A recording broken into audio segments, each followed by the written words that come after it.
Hello, my name is Micah, and this is our first ever debate. Today the topic of discussion is about a political dispute between Ethiopia and Egypt. Ethiopia wants to build a dam, and Egypt is not in favor of it. Eli and Jania will be presenting about Egypt, and Solomon and I are on Ethiopia's side. Thank you for watching. So the dam that Ethiopia built is restricting most of the water flow to Sudan and Egypt. And that is causing not many droughts, but that is causing a drought and a water shortage in Sudan and Egypt.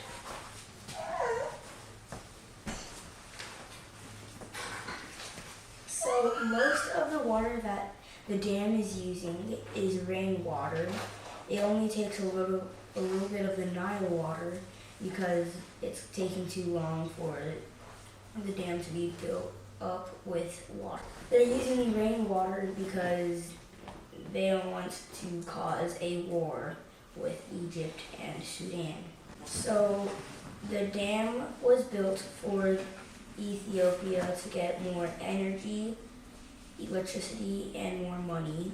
They're going to sell some of the electricity for money because the need that Ethiopia needs and the amount of energy that the dam will make, the electricity will double the amount that Ethiopia needs, and then they could sell a lot of that electricity for money. Most of the water that is in the dam comes from a lake because the rainwater, the water from the lake is the rain, and most of the Nile River, the Nile's water, the dam is blocking the flow of the water, and it's going to be less water in Egypt and Sudan. So Egypt and Sudan will have to pay for electricity from their water. Basically what was just stated is that Egypt wants to go against what is naturally occurring and claim what is not theirs. If the water is evaporating, if it's raining where it's meant to rain, they can't really have any say in what is going on naturally in the atmosphere. Also, it's Ethiopia's right to the water. 77 billion cubic meters of water is contributed from Ethiopia's lake into the Blue Nile. And they're only keeping 13.5 billion cubic meters to fill the reservoir of the dam. That doesn't really affect Egypt much. Egypt has already had a drought before. Even without the dam, they were going to have a drought anyways, and that water would land in Ethiopia. Ethiopia is wrong for wanting to use that water to benefit their country? I don't think so. In 1929, a treaty was formed where it basically stated that Egypt and Sudan owned most of the rights to what happens to the Nile River and what happens upstream of the Nile River. So the Ethiopian Prime Minister stated that they will block the dam and it won't cause any problems but it already did, and they just went behind Egypt's back and just built the dam anyways, and it caused many problems. Ethiopia was not in the meeting where Egypt and Sudan can claim 88% of all the Nile River. That only leaves 22% for all of the other countries. And since Ethiopia wasn't there, that doesn't mean that Egypt and Sudan can control what they're doing because it's on their property. The treaty was signed. There were two of them. There were two agreements. One in the 1929 and one in 1959. One of them stated that Egypt had supreme veto control over any upstream projects. And then the other one said that Egypt and Sudan had, they split, Egypt had most of the rest of the water and then they gave Sudan some as well, over all of the Nile, including the Nile in the places where were beyond their borders. So they claimed all of that water, including in Ethiopia, without even consulting Ethiopia. Ethiopia did not agree to this at all. So how are you going to tell Ethiopia what to do when you did not consult them? And I would also like to state that in the time that these agreements were made, they were made between the British people and these countries. The British people came and signed over what already was not theirs to these countries. Egypt and Sudan have tons of dams and irrigation systems all across the Nile in their countries. Why is it now a problem that Ethiopia wants to build one for their own? A country that is extremely underdeveloped and has only now come to the realization that they could be using their water for good. The Renaissance Dam that Ethiopia is building is the largest dam in Africa, and is causing the flow of the river the river's flow to stop, and there won't be as much water.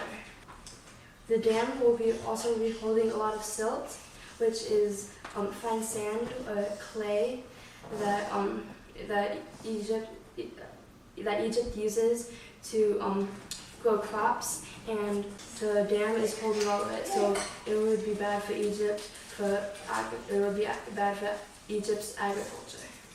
So the smaller dams that Egypt and Sudan have don't greatly impact the river, and it's already they already have an agreement. Egypt and Sudan have the agreement within the dam with the dams. So they're at the end. They're at the end of the river, so it flows into the ocean.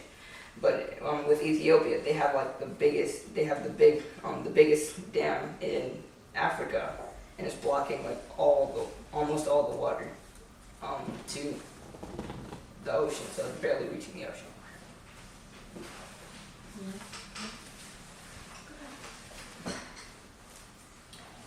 So when the dam blocks some of the water, it will help Sudan and Egypt because that will show more salt deposits in the river, and it will stop floods from happening. It will stop floods from happening more.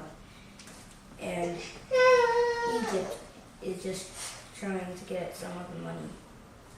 The water that is currently filling the reservoir is rainwater. They're still letting water flow through. They're going to take a process of 5 to 15 years to fill the reservoir so that it does not affect affect Egypt terribly and drastically over a short period of time. They're doing this in a slow period, and it's a process of filling the reservoir. It's not affecting Sudan, who is having many floods and actually benefit from Ethiopia not letting all of their water flow through. Geographically, Egypt is at the very end of the Nile. Ethiopia has all this water, and basically what they're stating is that they want Ethiopia to let all of their water come to Egypt, which was already having a drought, and not let Ethiopia have any of their own water. Most Ethiopians have no electricity. They have very little clean drinking water. Their agriculture is not efficient or sustainable, and this dam would solve many of these issues. Egypt would do the same if they had what they needed in order to benefit their country, which they have done in the past. They've taken the rights to this water, which was not theirs, and used it for their benefit. But Ethiopia can't do the same. The dam is blocking most of the water to the Nile all the way into the ocean, And that's like, it makes it even worse because there was already like a drought from the Nile because that's already been drained for like a very long time. So it's like the drought, and then they don't have as much water from the dam. So they don't have that much water in Nile. And if Ethiopia has to make, if Ethiopia is going to make the energy, they're going to like sell it back to Egypt. And I'd say water is more important than electricity because you need water to live. And if they don't have enough water, and they're just like, and Ethiopia is blocking all the water, it just doesn't seem very balanced. The dam is blocking the fish from swimming downstream, and it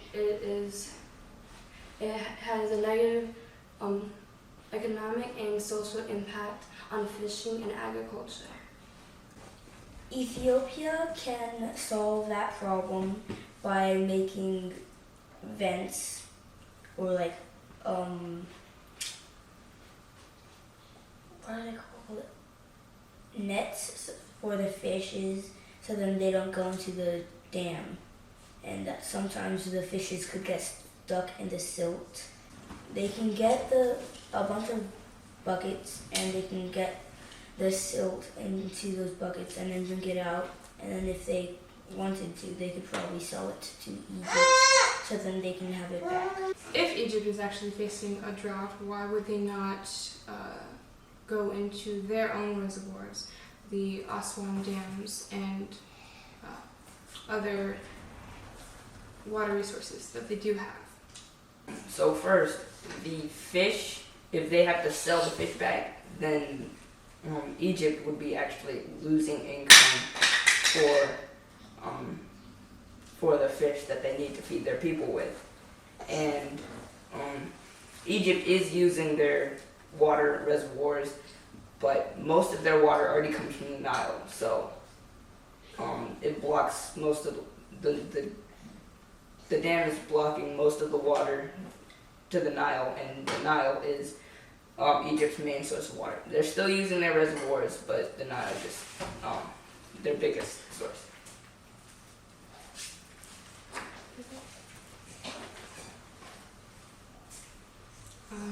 In my research, it said that the Nile used to be a huge resource of water for Egypt, but it is no longer, and it's actually causing more issues than it is solving them.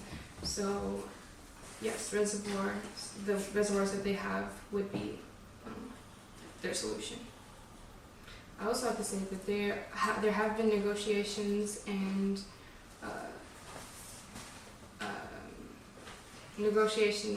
they're trying to create solutions for it. They now have brought in outside people such as the AU and other European countries to help solve this dispute, and Ethiopia has made agreements with the southern Nile countries, which Egypt and Sudan do not agree with.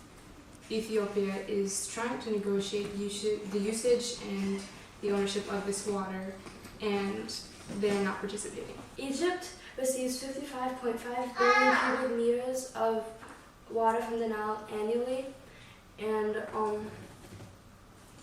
the dam is decreasing it by 15 to 25%. The dam should stop taking up all the water and making electricity because of the silt, because of the agriculture and the fish, because it has a negative impact on Egypt's agriculture. The dam should be built because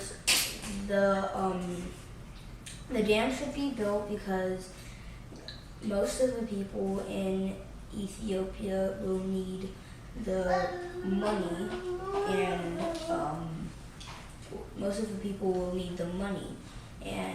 the water, if they do get water from the dam, they will need to get the water and the electricity. And the people who have paid for it, they might get a lot of money back, and that will make it so that bigger towers and structures could be built. Ethiopia has put a lot of energy, time, money, and resources to developing their country. And just as all countries should want to evolve and develop and make the lives of their people better. The dam is a people's project. It is invested, average Ethiopians have invested in this dam, and it has served as a unifying and something that all Ethiopians can agree on will make all of their lives better. Ethiopia is constantly at odds, and so this is a symbol of their unity and working towards something positive for the future. Ethiopia can use the money to get resources to build machines that can turn salt water into fresh water for them to give the machines to other evolving countries like India. They could probably use it, and a bunch of other places on the planet. They already plan to, they aren't just thinking of themselves, they already plan to then export their resources and their electricity to neighboring countries such as Tanzania, Uganda, Sudan being one of them, and Egypt eventually.